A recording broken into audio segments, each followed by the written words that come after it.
Muslims, like Christians and Jews, consider themselves spiritual descendants of Abraham. 1.5 billion people in this world are Muslims.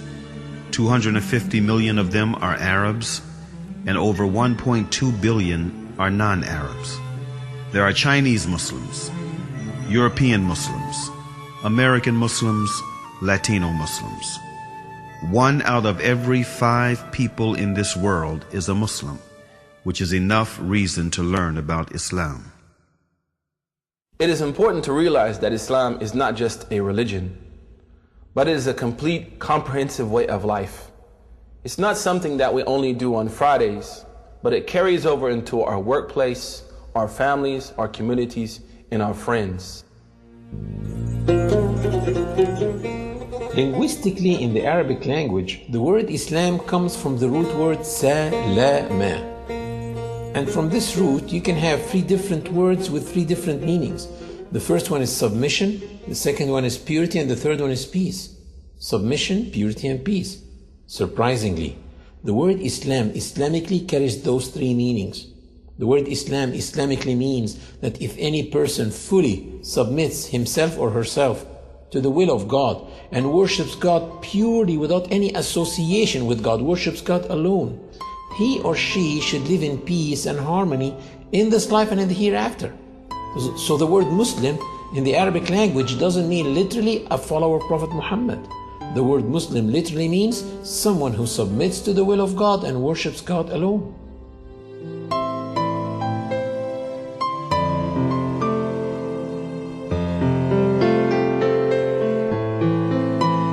Muslims feel they are in harmony with the universe because the Quran mentioned several times that everything around them is submitting to the law of God and worshiping Him, while they are also worshiping and submitting to God. Do you not see that Allah is the one who is praised by all those who are in the heavens and in the earth? The very birds praise Him as they wing their flight. Each one knows its prayers and how to praise Him, and Allah has full knowledge of all their actions. The Quran stresses on the point of living in a worshiping universe, wherein every single being worships God in its own way, which may not be comprehended by man.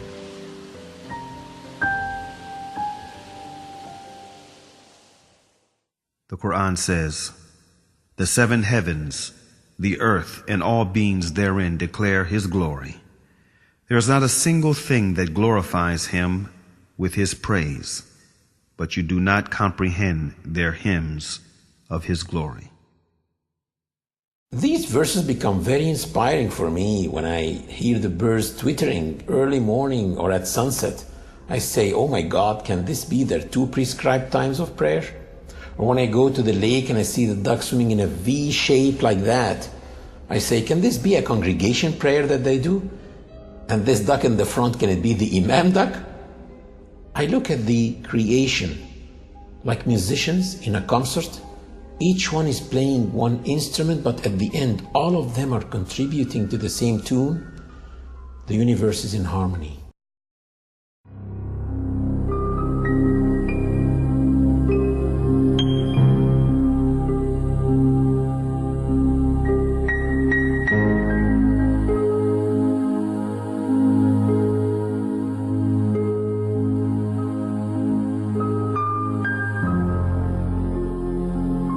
One of the really amazing things about Islam, and what caused me as a young man in North America to accept it as a way of life, is not only does Islam encourage us to accept the existence of our Creator, but also it pushes us to look into His creation, at the variance in colors and languages and cultures, and respect the power of this divine force through His creation.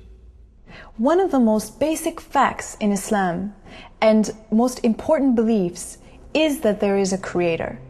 And one of the ways of recognizing His existence and mightiness is by studying creation.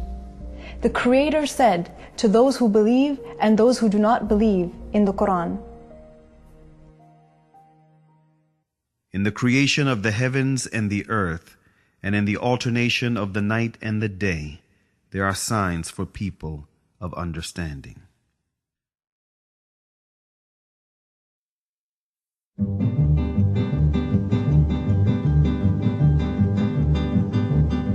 After deep thinking, many ancient and modern philosophers reached the fact of the existence of a supreme being who created this universe and is maintaining it continuously. Aristotle, an ancient Greek philosopher and student of Plato, tried to demonstrate this fact, saying, "We hold, then, that the God is a living being, eternal, most good, and therefore life and a continuous eternal existence belong to the God, for that is what the God is." If people look around them, they will see the intelligent design everywhere and in their own selves. Take the eye as an example. The light reflects on the object and then reflects on our eye retina, where it is transferred into pulses to a place in the brain called the center of vision. And it is probably one of the darkest places in the human body because it is completely insulated from light. It never saw the light. And all the images that we view in our lives are formed in this part of the body, the center of vision. We see all these bright, sharp, three-dimensional images in this part of the body, while thousands and thousands of engineers in TV factories are trying to come up with an image as sharp, bright, and clear, but still they cannot. And if someone claimed that TVs that we have at home just came by chance, atoms accumulated and made those TVs, no one will believe it. But still, some people believe that the vision system came by chance. Same applies for hearing, taste, the way kidneys work, the way livers work, etc., etc. The Creator said in the Quran, were they created without a creator, or were they their own creators? René Descartes, a noted French philosopher and one of the most influential thinkers of modern times, was led to belief in God through doubt. He doubted that there is God, but doubt meant to him that he thinks, which in turn meant that he exists, which therefore meant that he was created. And since he did not create himself, therefore someone else must have created him, and that one should be the source of life. Can I be the author of my being? Or can I conserve myself at the present time?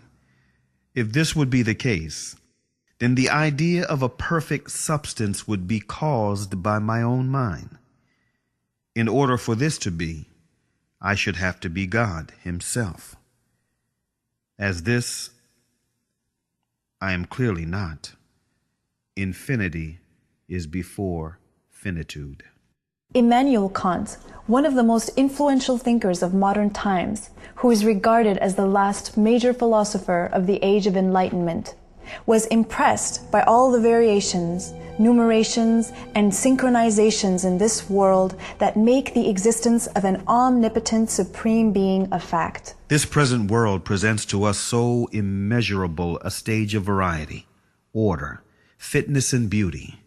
Whether we follow it up in the infinity of space or in its unlimited division, that even with the little knowledge which our poor understanding has been able to gather, all language, with regard to so many inconceivable wonders, loses its vigor, all the numbers their power of measuring, and all our thoughts their necessary determinations, so that our judgment of the whole is lost in a speechless but all the more eloquent astonishment.